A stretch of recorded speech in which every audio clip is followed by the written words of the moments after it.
बाळाला जन्म देताना आईचा नव्याने जन्म होतो असे म्हणतात. बाळाला जन्म देताना किती वेदना होतात, तिच्या शरीरात किती बदल होतात याबद्दल फक्त तीच व्यक्त होऊ शकते. पण या दरम्यान आपण तिची भावनिक आधार देऊन मदत करू शकतो.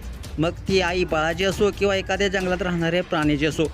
तर आज सोशल मीडियावरती असंच काहीसं दृश्य पाहायला मिळाले, जेव्हा प्राण्याला नवजात पिलाला जन्म देताना पाहून ट्रेन चालकानं केलेल्या कृतीचं जगभर कौतुक होतं आहे. नेमक्या व्हिडिओमध्ये काय घडलेलं आहे, संपूर्ण व्हिडिओ पाहण्यासाठी तुम्ही आत्ताच्या एस स्पोर्ट्स या चॅनलला सबस्क्राईब करा आणि अपडेट राहा. हा व्हायरल झालेला व्हिडिओ झारखंडमधील आहे. केंद्रीय पर्यावरण मंत्री भूपेंद्र यादव यांनी हा एक्स अकाउंटवरून 2 व्हिडिओ शेअर केलेले आहेत. एका जंगलामध्ये रेल्वे रुळावर हत्तीन तिच्या पिल्लाला जन्म देत होती. ट्रेन चालकानं हे पाहिलं आणि हत्तीन आणि तिच्या पिल्लाला सुरक्षेसाठी ट्रेन चालकानं ट्रेन थांबवली. फक्त ट्रेन थांबवलीच नाही मित्रांनो, तर जवळपास 2 तास वाट देखील पाहिली.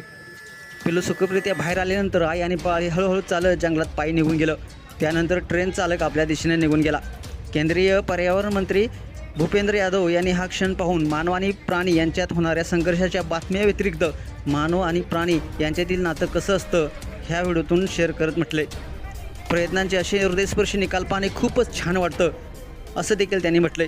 झारखंडच्या वन अधिकाऱ्यांना त्यांच्या संवेदनशीलतेबद्दल विशेष कौतुक आहे, ज्यामुळे हत्तीनीला तिच्या पिल्लाला जन्म देण्यास मदत झाली अशी त्यांनी सुंदर कॅप्शन या व्हिडिओला दिले. अशा प्रयत्नामुळे निसर्ग आणि प्राण्यांचे रक्षण करण्याच्या दिशेने सकारात्मक आणि सुखद परिणाम दिसतोय.